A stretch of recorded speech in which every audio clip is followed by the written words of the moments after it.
Chase Elliott has a ton of races that were hit or miss. There are some races that were good for Chase, like the road courses.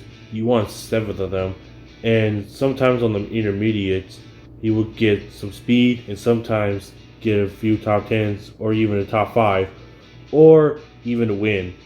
The plate races, he mostly had the best car to finish the top 10, top 5, or get a win. But there were some other races where he's been slow or when he's been having a good car where he gets screwed over by a crash or his pit crew.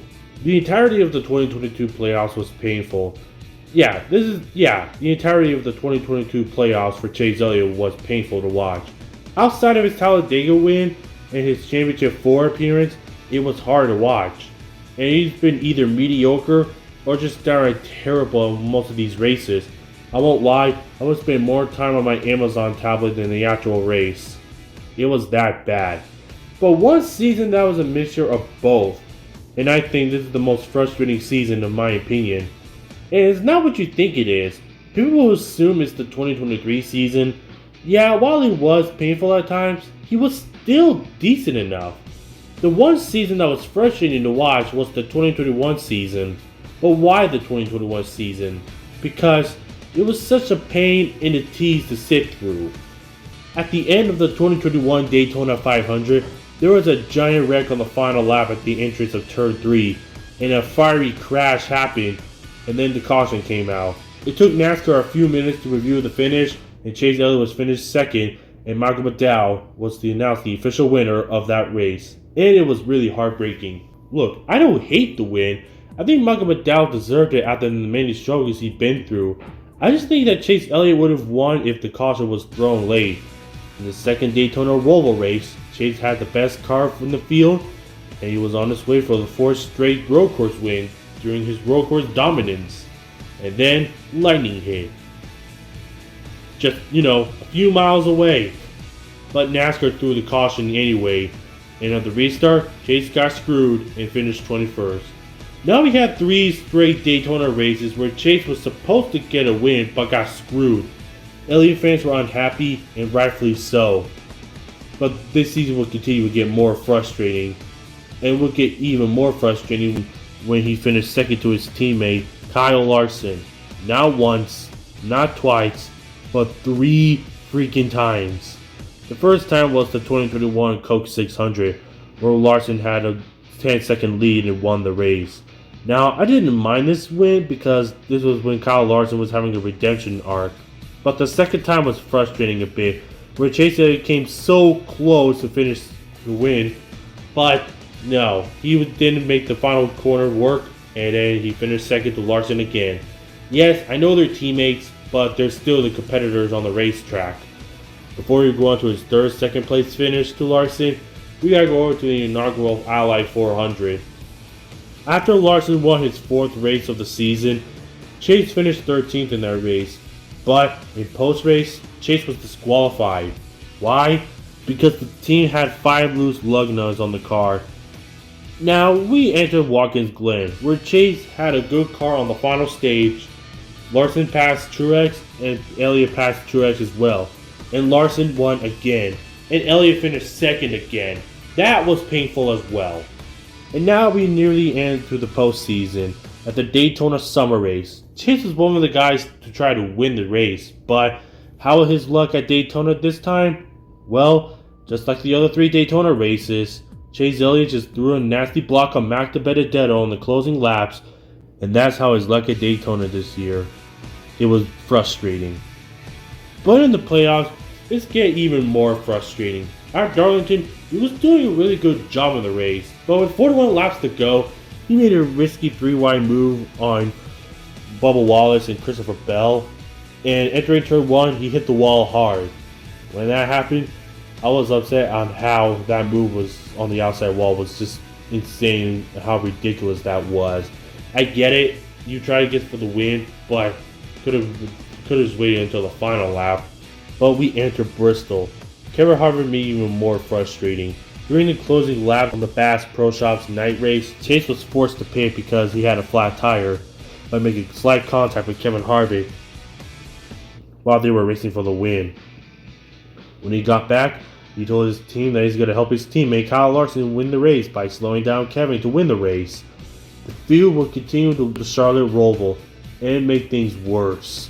Kevin will wreck Chase Elliott, and then laps later, Chase Elliott will just lose his bumper.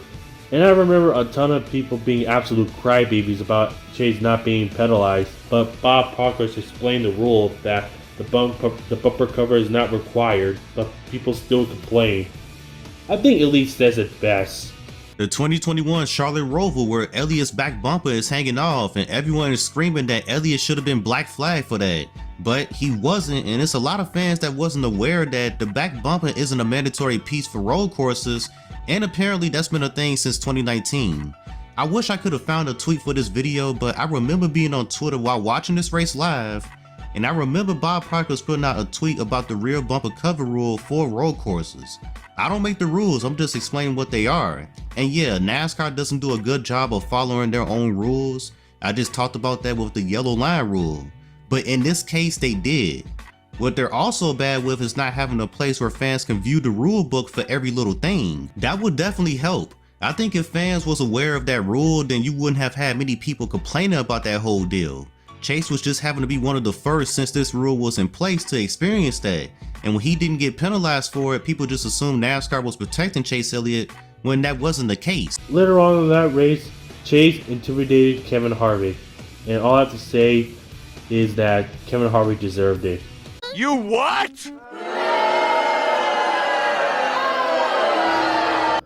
Okay, let me explain YouTube.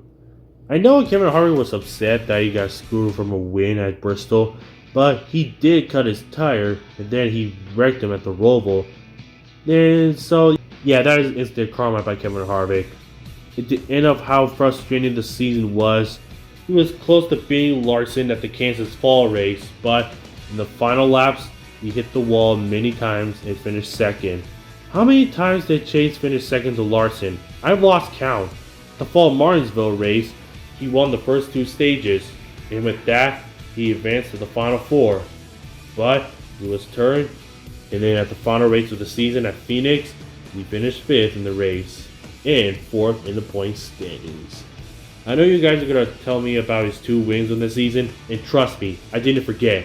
He won the inaugural COTA race because he passed Larson before rain came in, and race was called. His second win would come the inaugural race at Road America by passing Matty D on the final few laps and holding out Christopher Bell for the win.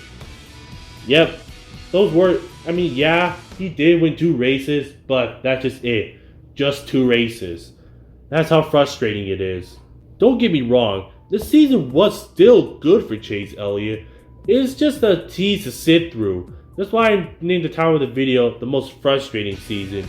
And the reason why I didn't pick 2019 or 2023 is because Chase Elliott did win 3 races, and yeah, it was a bit of a pain to sit through. We all have to remember that Hendrick Motorsports was just struggling to get in the top 10 back then, with just only 4 wins during 2019, with 1 with Alex Bowman and 3 with Chase Elliott. And in 2023, he was still relatively good. He just didn't have the speed to win races. So that's how the season is. To end off the video, I'm going to give you guys Chase's most iconic quote from the Charlotte Roval race. This is Chase to PS. I'll see you next time. Really proud of our team, and just proud to be moving. Our Napa team did a really, really good job of fixing this thing. It's destroyed, and I think we finished, where we finished? 12th. 12th, so yeah, our team has a lot of fight, and I'm just super proud of that. As far as Kevin goes, just want to wish them a merry off season and a happy Christmas.